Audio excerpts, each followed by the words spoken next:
പ്രിയപ്പെട്ട കുഞ്ഞുങ്ങളെ, ഇന്ന് നമുക്ക് ചിന്തിക്കാം പിയർ പ്രഷറിനോട് നോ പറയാൻ പഠിക്കാം. ഒരു ചെറിയ സന്ദർഭം നിങ്ങളുമായി പങ്കുവയ്ക്കുന്നു.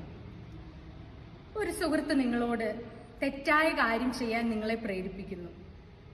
സാരമില്ല, നമുക്കത് ചെയ്യാം, കുഴപ്പമില്ല, മറ്റാരും കാണില്ലല്ലോ. അല്ലെങ്കിൽ ഇപ്പോൾ പരീക്ഷാകാലമൊക്കെ അല്ലേ, സുഹൃത്ത് നിങ്ങളോട് പറയുകയാണ്, നമുക്ക് കോപ്പി അടിക്കാം, ടീച്ചർ കാണില്ലല്ലോ, ആരും കാണില്ല, കുഴപ്പമില്ല. ഈ ഒരു സാഹചര്യത്തിൽ നിങ്ങൾ എന്ത് ചെയ്യും? ആ നിമിഷം രണ്ട് സ്വരങ്ങൾ നമ്മൾക്ക് കേൾക്കാം. ഒന്ന് നമ്മുടെ ഹൃദയത്തിൽ പറയും, സാരമില്ല, നീ അത് ചെയ്തോളൂ, സുഹൃത്ത് പറയുന്നത് ചെയ്തോളൂ, ചെറിയ തെറ്റല്ലേ. എന്നാൽ മറ്റൊരു സ്വരം നമ്മളോട് പറയും, കുഞ്ഞെ നിൽക്കൂ, അത് ചെയ്യരുത്, അത് തെറ്റാണ്. അത് തെറ്റായതുകൊണ്ട് നീ അത് ചെയ്യരുത് എന്ന് നമ്മോട് പറയുന്ന ആ സ്വരം എന്താണെന്ന് അറിയാമോ? അത് ദൈവം നമുക്ക് നൽകിയ മനസാക്ഷിയാണ്. വിശുദ്ധ വേദപുസ്തകത്തിൽ റോമർക്ക് എഴുതിയ ലേഖനം 2-ാം അധ്യായം 15-ാം വാക്യത്തിൽ ഇപ്രകാരം വായിക്കുന്നു, അവരുടെ മനസാക്ഷി കൂടെ സാക്ഷ്യം പറഞ്ഞുവെന്ന്. അതുകൊണ്ട് തെറ്റായ കാര്യങ്ങൾ നാം ചെയ്യുമ്പോൾ നീ അത് ചെയ്യരുത്, അത് തെറ്റാണ് എന്ന് നമ്മോട് പറയുന്ന ശബ്ദമാണ് മനസാക്ഷി. പക്ഷെ ചിലപ്പോൾ സുഹൃത്തുക്കളുടെ സമ്മർദ്ദം വളരെ വലുതായിരിക്കും. മറ്റുള്ളവർ ചെയ്യുന്നുണ്ടല്ലോ, അതുകൊണ്ട് എനിക്കും അത് ചെയ്യാം, കുഴപ്പമില്ല എന്ന് നമുക്ക് തോന്നിയേക്കാം. ആ ഒരു അവസ്ഥയാണ് പിയർ പ്രഷർ. കുറച്ചുകൂടി വ്യക്തമായി പറഞ്ഞാൽ നെഗറ്റീവ് പിയർ പ്രഷർ. അതായത് നിങ്ങളുടെ സമപ്രായക്കാർ നിങ്ങളെ തെറ്റ് ചെയ്യാൻ പ്രേരിപ്പിക്കുന്നു.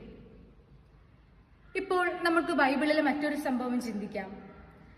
ദാനിയേലും സുഹൃത്തുക്കളും രാജാവിന്റെ അരമനയിൽ താമസിക്കുന്ന കാലം. അവരോടൊപ്പം ഉണ്ടായിരുന്ന മറ്റു ബാലന്മാർ രാജാവിന്റെ ഭക്ഷണം കഴിച്ചു. എന്നാൽ ദാനിയേലും സുഹൃത്തുക്കളും അത് നിഷേധിച്ചു.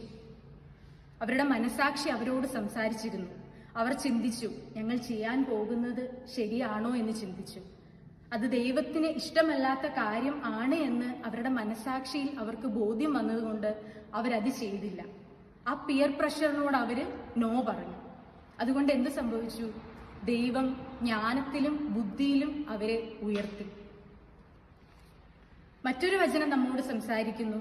വിശുദ്ധ ലൂക്കോസ് എഴുതിയ സുവിശേഷം 16-ാം അധ്യായം 10-ാം വാക്യത്തിൽ ഇപ്രകാരം പറയുന്നു, അത്യല്പത്തിൽ വിശ്വസ്തനായവൻ അധികത്തിലും വിശ്വസ്തൻ.